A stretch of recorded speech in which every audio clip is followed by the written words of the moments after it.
Hello student, मैं MK sir. आज हम लोग गणित कक्षा 10 के अध्याय 6 जो कि त्रिभुज चल रहा है उसमें आज हम लोग जो है कि प्रमेय नंबर 6.3 को सिद्ध करेंगे। 6.3 जो हमारा प्रमेय है कि यदि दो त्रिभुजों में संगत कोण बराबर हो, इस बार हमें संगत कोण दो त्रिभुजों में दिया हुआ है तो उनकी संगत भुजाएं एक ही अनुपात में समानुपाती होती है। तो इसलिए त्रिभुज कैसे होते हैं? इसलिए त्रिभुज समरूप होते हैं।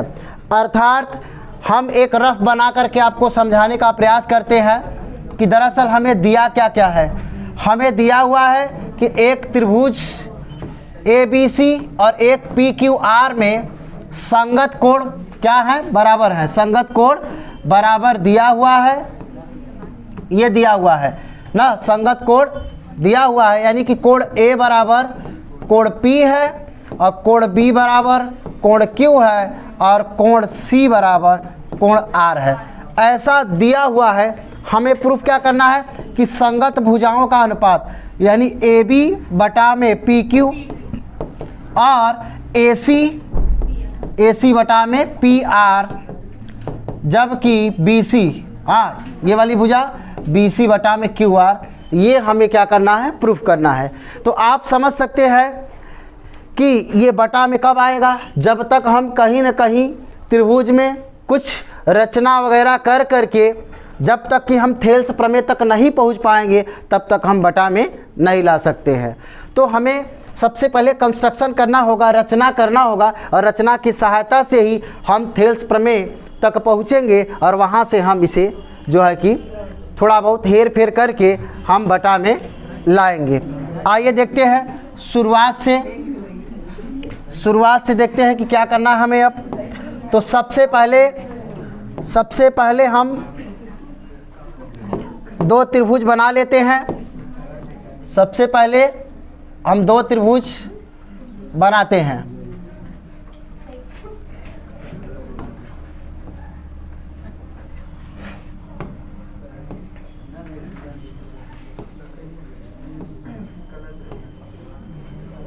इन त्रिभुजों का हम जो है कि नाम लिखते हैं। इन त्रिभुजों का नाम जो है कि हम लिखते हैं। इसका नाम हम A, B और C लिखा, इसका P, Q, R, दो त्रिभुज हमने लिया। ओके, अब जो दिया हुआ है, अब हम हल में चलते हैं, यानी उत्पत्ति करने हम चल रहे हैं। उपपत्ति में क्या क्या दिया हुआ है? दिया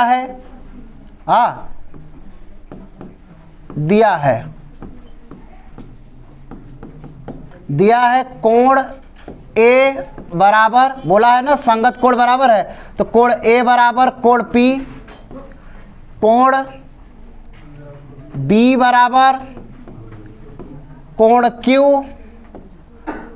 और कोण C बराबर कोण R, ये दे रखा है। सिद्ध क्या करना है? सिद्ध करना है कि संगत भुजाओं का अनुपात कैसा है? बराबर है। यानी कि AB बटा में PQ बराबर AC बटा में PR बराबर BC बटा में QR, ये हमें प्रूफ करना है। अब हम क्या करेंगे? थोड़ी सी रचनाएं करेंगे ताकि थोड़ा सा हेर फेर करके हम ये अनुपात को ला सकें।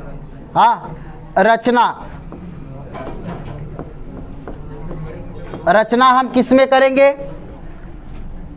रचना हम इस वाले त्रिभुज में करेंगे ना, कि भुजा PQ और PR में दो बिंदु, भुजा PQ और PR में दो बिंदु D और E, आप कुछ भी ले सकते हैं, D और E इस प्रकार लिया कि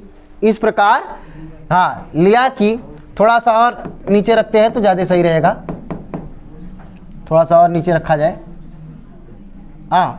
डी और ई इस प्रकार लिया कि ए बी बराबर पी डी और ए सी बराबर पी ई। ओके, क्या हमने किया है कि भुजा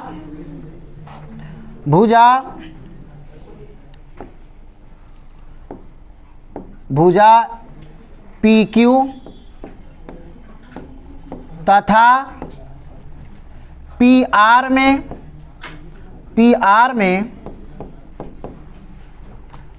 में दो बिंदु डी और ई इस प्रकार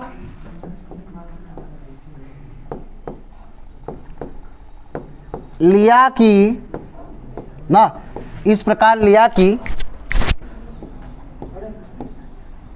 ए बी बराबर पी डी, समीकरण 1 बना लेते हैं, तथा ए सी बराबर पी ई, समीकरण नंबर 2 कर लेते हैं। ठीक है, और उससे पहले इनकी भी हमें ज़रूरत पड़ेगी, तो इधर भी हम समीकरण बना सकते हैं, या तो हम चूंकि लिख करके काम चला सकते हैं कि चूंकि इतना बराबर इतना। तो समीकरण बनाए रहेंगे तो हमें ज़्यादा आसानी होगा बताने में। इनको 2 कर लेते हैं, इनको 3 कर लेते हैं, और इन्हें जो है 4 और 5 कर लेते हैं। इन्हें जो है कि 4 और इन्हें जो है 5 कर लेते हैं। ओके, अब ये हमारा पहला था रचना में। दूसरा ये तो आपने इस प्रकार मिलाया कि जो ए बी है पी डी के बराबर और ए सी आपका पी ई के बराबर हुआ है। उसके बाद हम दोनों ने डी ई को मिलाया।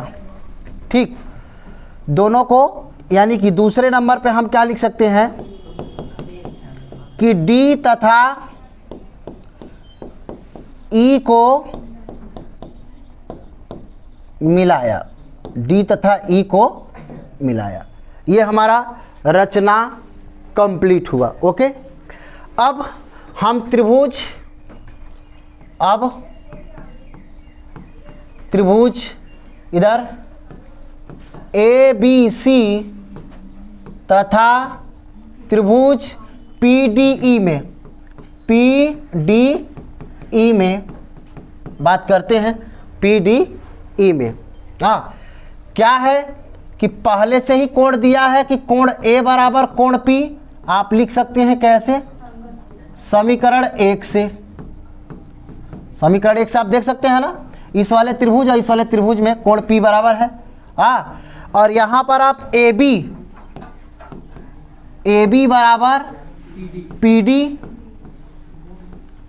और ए सी बराबर पी ई। ये कैसे है भाई, रचना से, यानी हमने समीकरण भी लिख रखा है। समीकरण किससे, 4 से, और ये कैसे है समीकरण 5 से, समीकरण 5 से। ठीक है, आप यहाँ पर से लिख सकते हैं। ठीक है, अब आप देख सकते हैं कि जो त्रिभुज आपने लिया था तब त्रिभुज जो आपने लेके चला था, त्रिभुज ए बी सी सर्वांगसम त्रिभुज हो गया है कि नहीं हो गया है। सर्वांगसम होने की शर्तें हैं, यदि किन्हीं दो त्रिभुजों के संगत कोण और संगत भुजाएं आपस में कैसे हो जाएं, बराबर हो जाए, तो त्रिभुज हमारा क्या हो जाता है, सर्वांगसम हो जाता है। तो त्रिभुज पी डी ई कैसे सर्वांगसम हो गया हमारा, हमारा सर्वांगसम जो हो गया कि साइड एंगल साइड, यानी कि भुजा कोण भुजा। देखिए ये वाला भुजा इसके बराबर और ये वाला कोण इसके कोण के बराबर हो चुका है, और ये वाली भुजा इसके भुजा के बराबर हम लोगों ने सिद्ध कर दिया।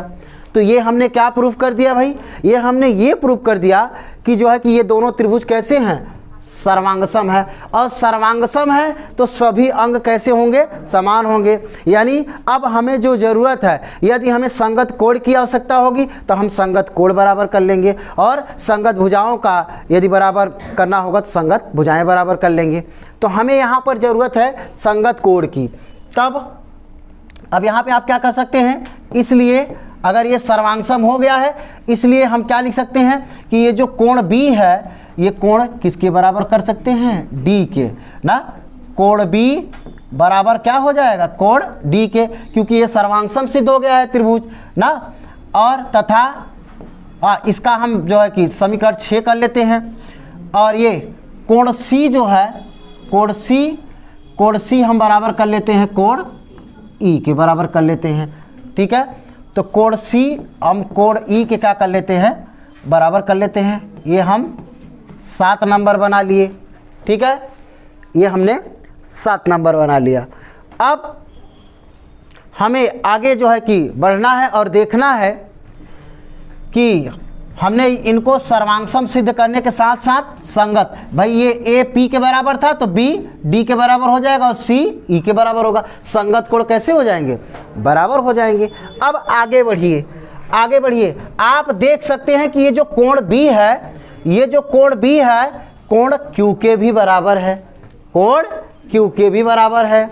और यही कोण C जो है आपका किसके बराबर है, R के भी बराबर है। तो आप लिख सकते हैं, क्या लिख सकते हैं कि कोण B के स्थान पर आप क्या लिख सकते हैं, कोण Q, कोण Q लिख सकते हैं, या यहाँ मैं या लगा देता हूँ। तो कोण B के स्थान पे क्या लिख सकते हैं, कोण Q लिख सकते हैं, बराबर में कोण D, तथा कोण C के स्थान पर आप क्या लिख सकते हैं, कोण R, कोण R बराबर में क्या है, E। हमने आपसे पहले ही कहा था कि आप चाहे जैसे करके थेल्स प्रमेय को लाइए, तभी आपका संगत भुजाओं का अनुपात बराबर होगा। तो हम थेल्स प्रमेय ही लाने का प्रयास कर रहे हैं। यदि ये कोण और ये कोण क्या कर दिया जाए, बराबर कर दे, ये कोण और ये कोण आपस में बराबर कर दे, ये कोण इधर बराबर कर दे, तो जाहिर सी बात है ये दोनों क्या हो जाएंगी, संगत कोण बराबर है। इसका मतलब ये क्या रहे होंगे, समांतर, और समांतर हैं तो संगत भुजाओं का अनुपात बराबर होगा। यही हमारा टारगेट है, यही हमारा मेन टारगेट है। तो यहाँ पर आप लिख सकते हैं कि समीकरण कौन से मान रखा है आपने, 2 से, समीकरण 2 से, और ये क्या था आपका समीकरण 3 से, समीकरण 3 से आपने मान रखा।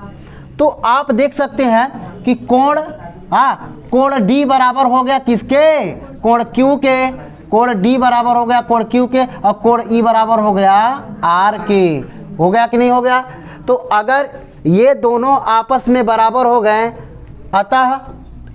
अतः क्या होगा भाई, अतः ये जो दोनों भुजाएं हैं, यानी कि DE समांतर होगा किसके, QR के ना, QR के। क्यों हो गया है भाई, आप यहां लिख सकते हैं किससे हो गया, संगत कोण से, संगत कोण से। यदि संगत कोण, भाई ये आप देख सकते हैं समांतर क्यों हुआ, कि क्योंकि इधर देख लीजिए कि समीकरण जो है किधर हमने इसको जो प्रूफ किया, कोण D बराबर कोण Q बराबर कोण D, कोण R बराबर E, जो है कि R बराबर E आपस में हो गया। तो जाहिर सी बात ये कब बराबर हो सकते हैं, जब ये समांतर होगा, समांतर रहा होगा। क्यों, हम जानते हैं कि जब 2 समांतर रेखाओं कोई तिर्यक रेखा काटती है तो उसके संगत कोण कैसे होते हैं, बराबर होते हैं।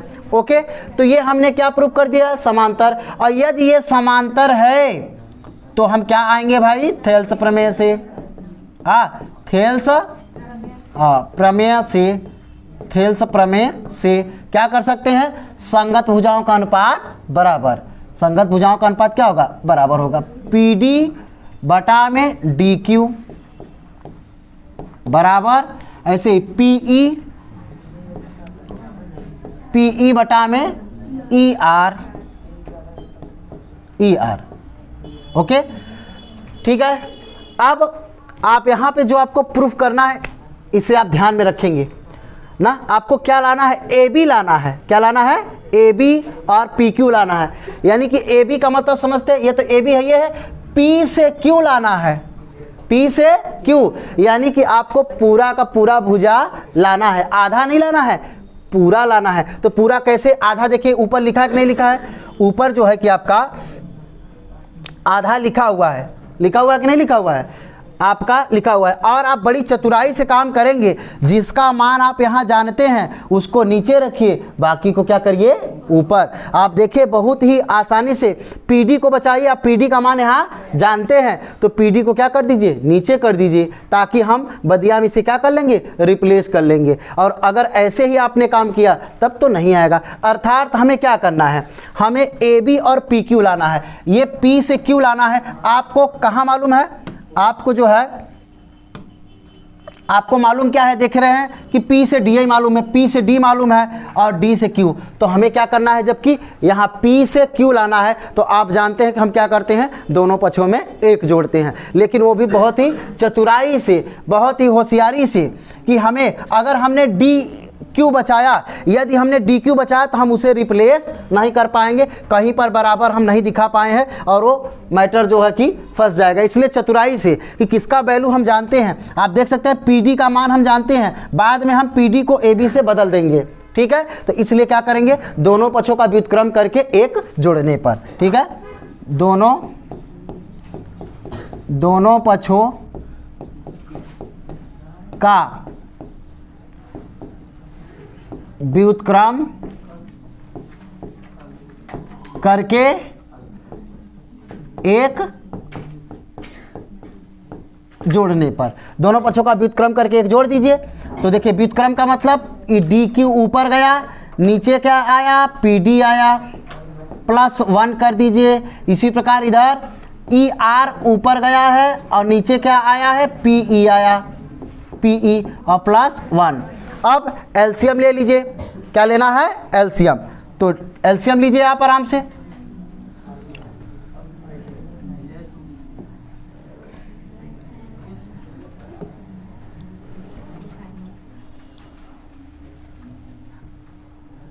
ये C है हमारा और ये Q है, ठीक है। अब आगे यहाँ पर हम एलसीएम लेंगे जब इसका, तो क्या आएगा हमारा, DQ प्लस PD बटा में PD बराबर, यहाँ इधर लेंगे एलसीएम तो ER,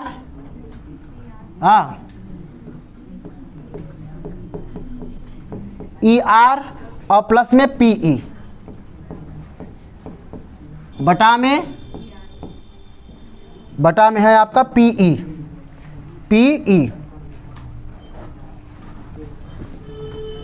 आइए अब देख लीजिए DQ प्लस PD, देखिए DQ और प्लस PD, इन दोनों को जब आप जोड़ेंगे तो क्या मिलने वाला है, P से Q, क्या मिलेगा भाई, PQ, और नीचे आपका क्या है, PD बराबर।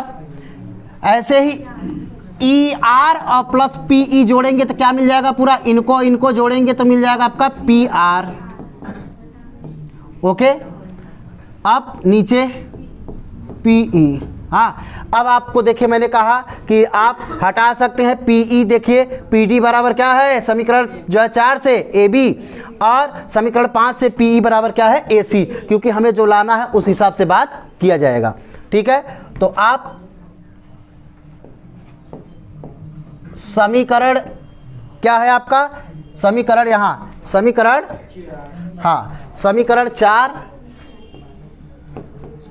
व 5 से, ठीक है, समीकरण 4 व 5 से, ठीक है, 4 व 5 से। तो यहाँ पर PQ बटा में PD, सॉरी यहाँ पर मान बदलना है, तो PQ बटा में PD का क्या मान है भाई, AB है बराबर, और इधर PR, यहाँ PE का मान क्या है, AC है, AC। क्या आया कुछ लग रहा है, नहीं, यहाँ आप देख सकते हैं कि जो है कि नहीं आया है, इसका मतलब क्या है, ऊपर नीचे लिखा है। तो क्या करेंगे, व्युत्क्रम करने पर ना, पुनः दोनों पक्षों का व्युत्क्रम करने पर, व्युत्क्रम कर दीजिए तो ए बी ऊपर गया,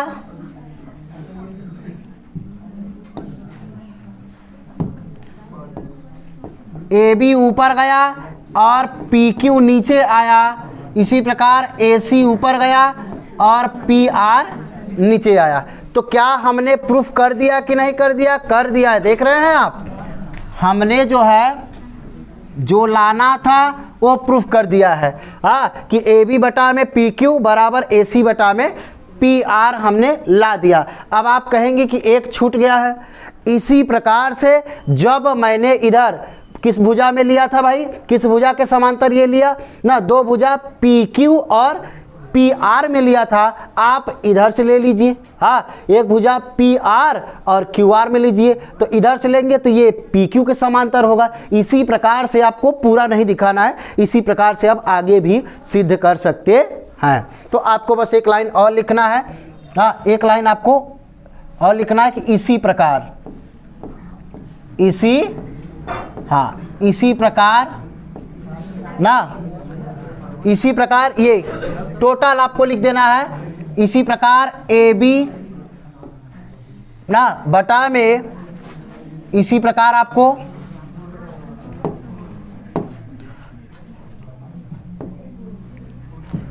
इसी प्रकार ए बी बटा में पी क्यू बराबर ए सी बटा में पी आर बराबर बी सी, बी सी बटा में क्यू आर सिद्ध किया जा सकता है। इसी प्रकार से आप जो है कि अन्य दो भुजाओं पर आप कोई दो बिंदु ले करके आप इस प्रकार से आप तीनों को बराबर दिखा सकते हैं। ये हमारा जो है कि समरूप त्रिभुज के लिए है कि दो समरूप त्रिभुज, यदि दो त्रिभुज समरूप होंगे तो उनकी यदि संगत कोण बराबर हैं तो उनकी संगत भुजाओं का अनुपात कैसा होगा? बराबर। यदि दो ही बराबर होंगे, आप ध्यान दीजिएगा, यदि त्रिभुज के संगत कोण बराबर है तो दो ही भुजाओं का यदि संगत अनुपात बराबर है तो त्रिभुज कैसा होगा? समरूप होगा। ओके, कैसा होगा? समरूप होगा। उम्मीद है आप लोगों को वीडियो पसंद आया होगा। वीडियो पसंद आए तो लाइक करें, सब्सक्राइब करें और शेयर करना ना भूलें।